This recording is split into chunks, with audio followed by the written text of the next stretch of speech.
everybody, welcome to the show. I was just asking Pete if the lens cap was off. That's happened before, not to us, mind you, but it does happen. Welcome to the show. Either you're watching it on Facebook or you're listening to it as a iPod, a podcast somewhere out there. Thank you for doing that.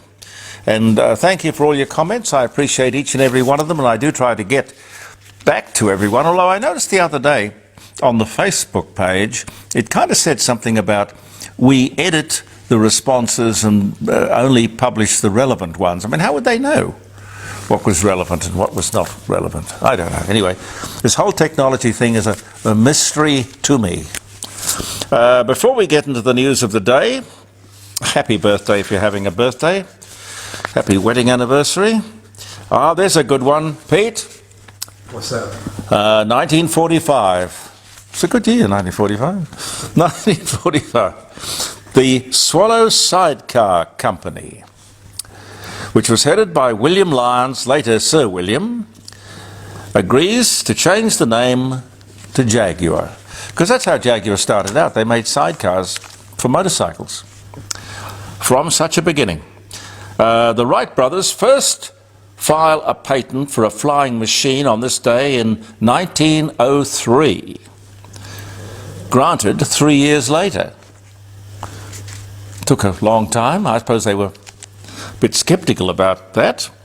Elvis Presley begins his final concert tour. 1977 was the year he died, in fact. 1957, the US Army sells the last of its homing pigeons. They were a real tactic in war. They were very useful, homing pigeons. Imagine, Pete's got a ex-World War II Army Jeep. What you want is little, because you've got the shovel on the side and the gun rack, yes, and the pick, yes, and the axe. The real deal. The real deal. And the decals on the bonnet, you know, the star and the US Army number on the bonnet. But that wouldn't be bad. A little cage with an ex-US Army homing pigeon in it. Ah, dear, why not? Why not? The real deal. Elijah Otis installs his first elevator. Now, what year was that? 1857. It was installed in a building in 488 Broadway in New York City. On this day, the very first elevator. The Battle of Okinawa, pardon me, again 1945, the Battle of Okinawa, US Navy ships bombed the Japanese island of Okinawa in preparation for the Allied invasion, which would soon follow. It would in fact become the largest battle in the Pacific War of World War II. A bloody, awful battle. Iwo Jima was another terrible island to take back. That was 1945. 1921, Germany announces that it is unable to meet its Great War reparation payments. Whoops. And that was sort of setting the place up for the next date here, which was 1933. Enabling Act, it was called. The German Reichstag, or Chancellery, grants Adolf Hitler dictatorial powers. London's first tram car, designed by Mr. Train of New York. Interesting. It begins operating on this day in 1861. First London tramcar. US President Ronald Reagan introduces Strategic Defence Initiative, otherwise known as Star Wars. That was in 1983.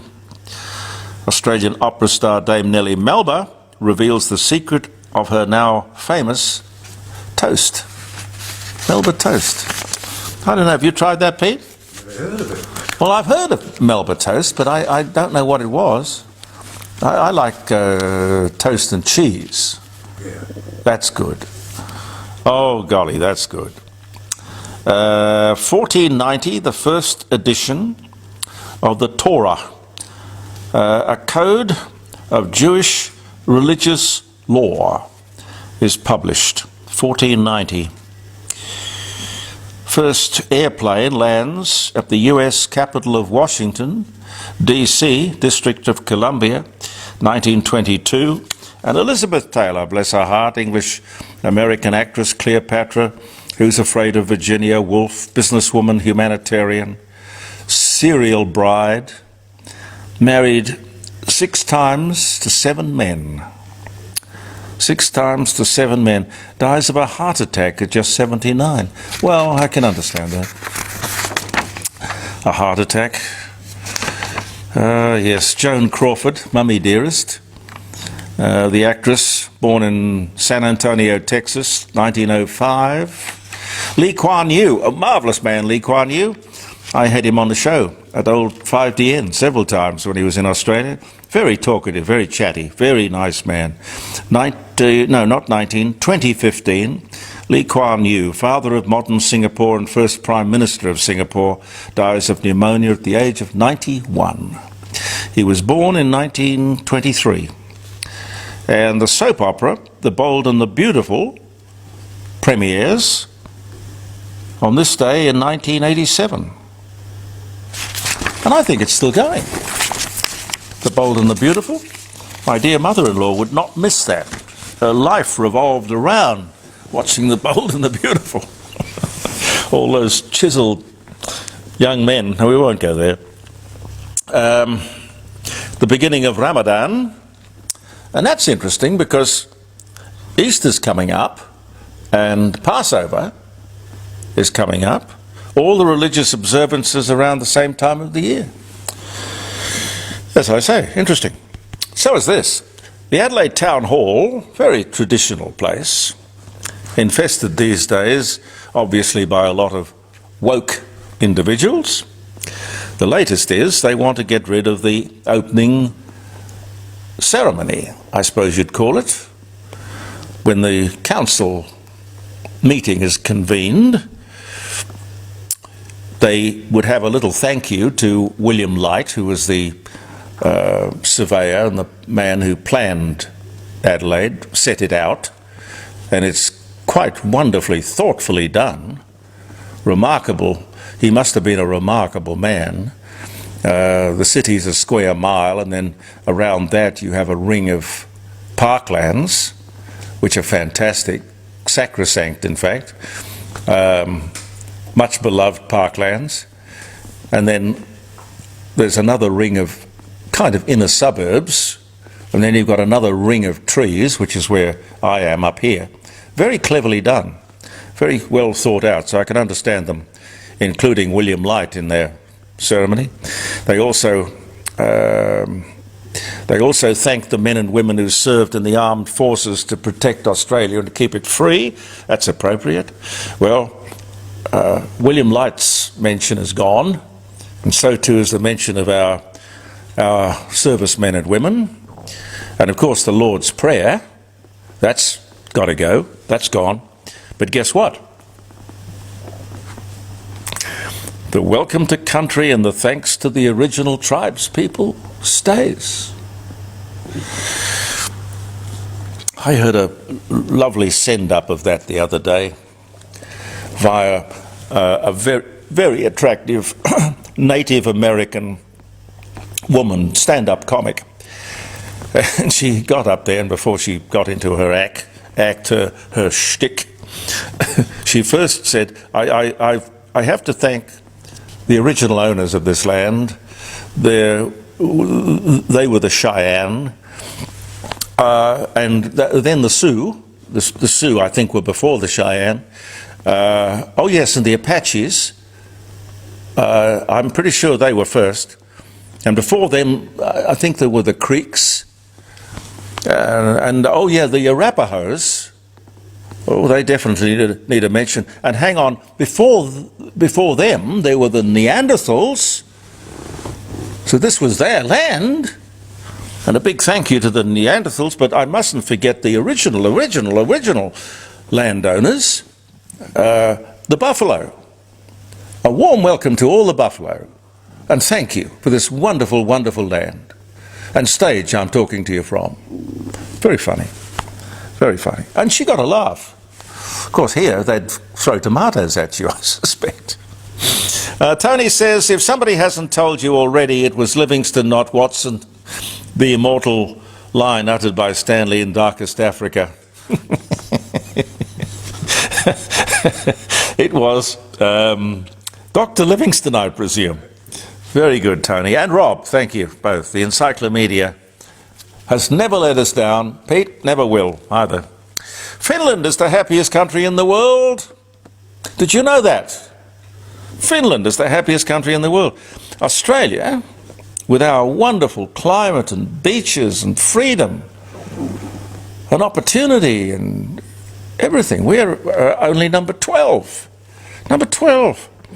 The most unhappy place in the world is Afghanistan, closely followed by Lebanon. Afghanistan, by the way, who's lecturing us on climate change. I'll tell you about that later. And for the second year, they continue to refuse to let girls go to high school. And who said, make love, not war? It was a very popular saying around the 60s or 70s. War must be more cheery than I remember it. Russia has gone from 80th spot on the list to the 70th spot, jumped 10 places. This is from the annual happiness index. Oh, and by the way, keep away from Africa. They are definitely miserable. Definitely miserable. Now, something doesn't add up here. Christians. This is sort of the headline, right? Christians clash with trans or transsexuals. Police involved. Demonstration turns violent, ugly. Now listen. It doesn't add up. Transgender people represent 0.17% of the population. 1,260 people ticked that box in the last census. That is in the entire country. This is a statistically insignificant number of people. You don't light up the Melbourne Town Hall in trans colours or the Sydney Opera House similarly. It shouldn't dominate the news bulletins on the ABC. 1,260 people in the entire country. Have we totally lost our minds, or at least our perspective? And if you listen to some of the critics, apparently there are schools where drag queens are invited into the classroom to discuss their lifestyle with 6-year-olds. This demonstration in the Sydney suburb of Belfield, it's a sort of a southwestern suburb, was because Mark Latham was about to make a speech at the local church. I'd be very interested to have a little look at what he was going to say, or what he has been saying on the subject. I find it hard to believe that with 1,260 trans people in the entire country, according to the last census, there would even be enough people at that suburban church to stage a protest. Would there be 1, maybe 3 people? Hardly enough to bring out the police force, I wouldn't have thought. Like I say, it doesn't add up. I'm fond of adding things up, or trying to. President Xi from China visits Putin in Moscow. I would have loved to have been a fly on that wall. China cannot provide, well, when I say cannot, it certainly hasn't provided lethal weapons to Russia. Because I think they're really smart people, the Chinese. They know that if they did that, the rest of the world would unleash sanctions upon them, which would be crippling. Now, China is one of the great trading nations of the world.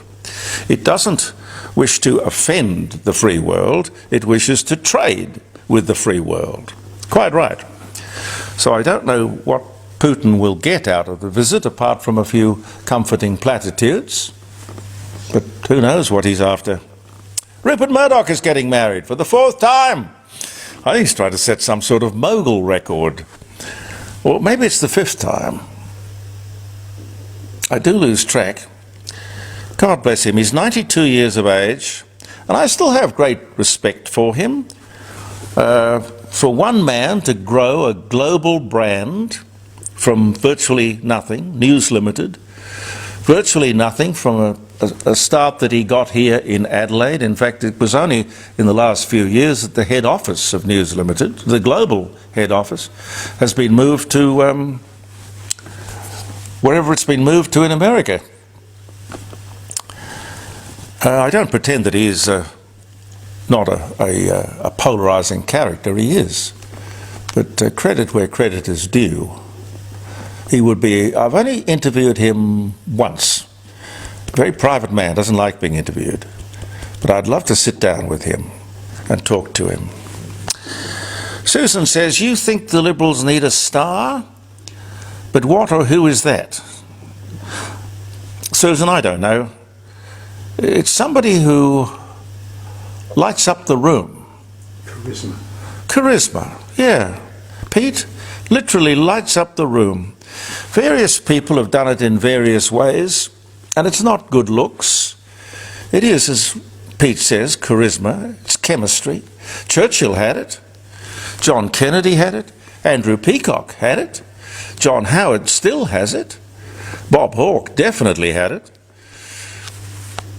In state politics, there was Mike Rann and Don Dunstan, of course. He oozed star quality. The system is probably not designed to promote the most able, the most charismatic, or the most capable. It's probably designed to get rid of them, because the system is really designed by the hoi polloi, if I can use that rather unpleasant expression. The people who want to make it but never will, but think they should.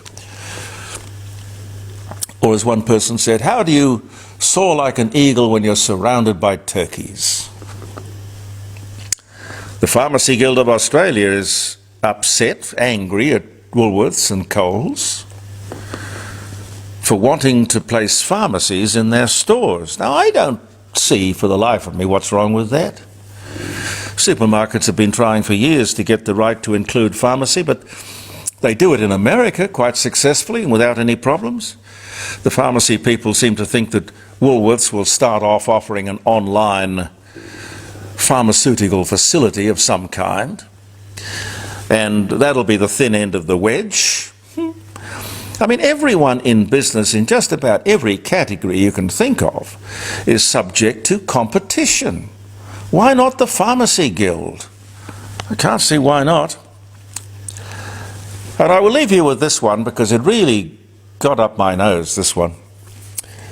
The UN, Intergovernmental Panel on Climate Change, the IPCC. What a panic-stricken pile of nonsense. Panic-fueled hyperbole, 500 bloody pages of it, I believe. The head of the UN, Antonio Guterres, totally agrees with every word, but then again, of course he would. Of course he would. Now, who exactly is on this governmental panel on climate change? You can look it up. I did. It's interesting. Oh, there is the unhappiest country in the world, top of the list. Afghanistan, Albania, Algeria, Argentina, Bangladesh, Brazil, Botswana, Central African Republic, the Congo, Costa Rica, Cyprus, Egypt, Guatemala, Haiti, Honduras, Iraq and Iran, the Marshall Islands, Malta, Nigeria, Papua New Guinea. No offence, but what a ratbag collection of countries. No offence, but for God's sake, lecturing Western democracies when most of these countries are dependent upon Western aid of one kind or another. Are they trying to save the world or destroy it? Then there's the Climate Council. Oh yes, Tim Flannery. You remember him? Tim Flannery, Tim, it will never rain again, Flannery. They all agree. These people are charged with the task of giving independent advice to government on climate. Independent advice. These people are not independent. Their advice is not scientific, it's political. Their background, a lot of these people, their background is political science. Talk about a stacked deck. The target of this new hysterical document is, without a doubt, Western democracies and their economies, totally ignoring the great polluters of China, India, Africa, Indonesia, South Korea. I believe their advice is biased and irresponsible. But it's even more irresponsible probably to listen to it. The ABC, of course, gave it great importance and prominence, but you would expect that. I heard a lot of interviews with people on this document, this Intergovernmental Panel on Climate Change and the Climate Council, and not one journalist asks the simple question, where's the emergency? Can you prove what you're saying? Is it an opinion or is it science? Demonstrate that what you say is correct. On what science do you base your dire predictions? You are basically predicting the end of the world as we know it if the temperature was to change by 1.5 degrees, which it often does from morning till afternoon in most cities and countries of the world. On what do you base that dire prediction? You see, we don't have journalists anymore. We've got people who follow the script. Just put these fools on the air and let them unchallenged say whatever they like. That's not journalism, that's disgraceful. Whether it's good luck or good management, Australia is in a very good position, apart from being the 12th happiest place on the planet. Our contribution to global emissions is so small, 1.3%. It doesn't matter what we do makes no difference at all to the problem. These fools would be quite happy for no good reason, no good purpose, to destroy the economy, ruin our quality of life, and set the country back 100 years. Are we seriously going to let them do that without even asking a question? No thought as to exactly what underpins the prosperity, and indeed our position on the list of happiest countries in the world. Thank you very much for viewing the Court of Public Opinion. I hope to see you tomorrow. I'm Jeremy Cordeaux. Peter and I will be back. Believe in yourself, and goodbye for now.